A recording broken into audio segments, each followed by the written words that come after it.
In this video lecture, we will deal with the topic process of organizational change. Unless the behavioral pattern of the employee change, the change will have a very little impact on the effectiveness of the organization. A commonly accepted model for bringing change in people was suggested by Kurt Lewin in terms of three-phase process. So as you can see, change in organization requires change in behavior of people that can be brought through three phases, namely first phase unfreezing, second changing or moving, third refreezing. Change is continuous process. It is indispensable and can be seen in all walk of life and in all organizations, be it a business organization, religious organization, political organization, educational organization. Change is everywhere. However, in some organization, change is witnessed at a very fast pace and in other at a very slow pace. But a famous phrase that there is nothing permanent except change hold good in every organization.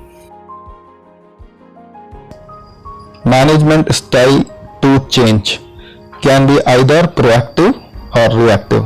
First style is proactive, preventing the problems before they arise or anticipating the requirement of change and implement the change.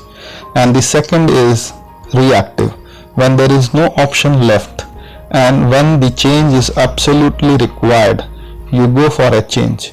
First style is always beneficiary, but sometimes the unanticipated events require change in organization.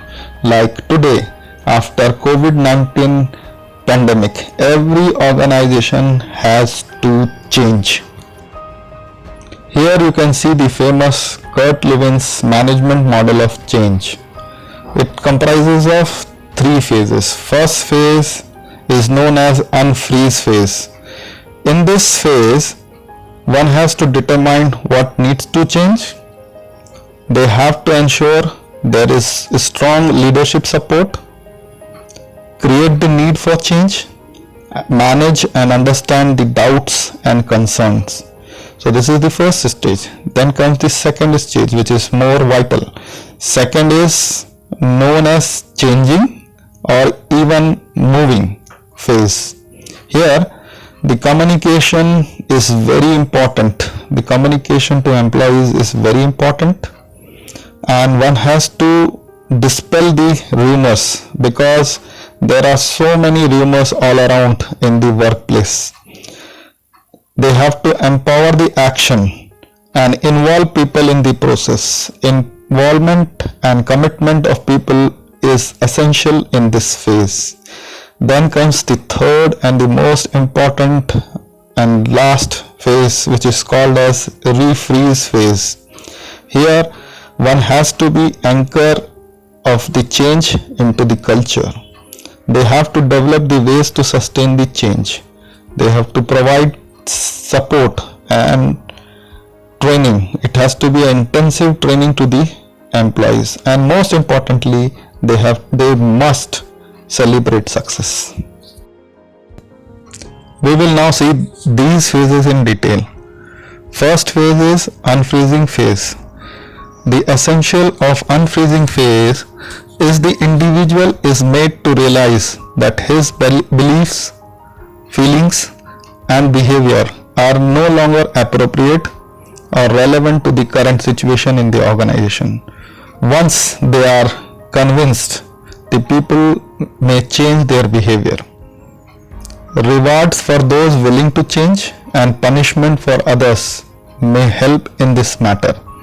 This phrase may create dissatisfaction among employees. Therefore, effort should be made to ensure that employees are ready for the change.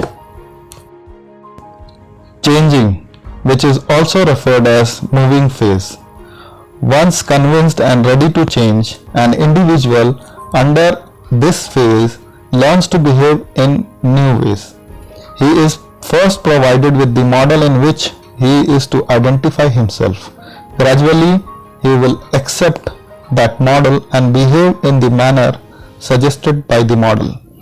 In other process known as internalization, the individual is placed in a situation where new behavior is demanded of him. If he is to operate successfully, this phase requires execution of intended change. Here, the organization may redesign organizational roles, responsibilities, and relationship.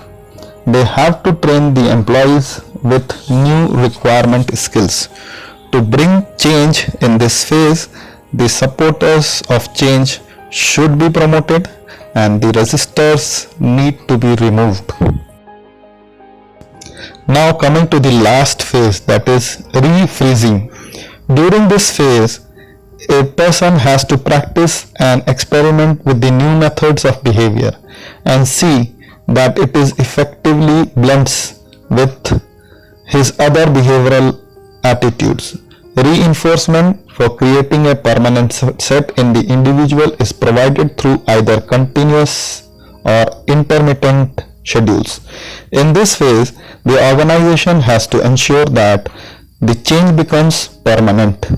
They may be required to create new organizational structure and introduce reward system. Most important is to celebrate the success in the final phase of change.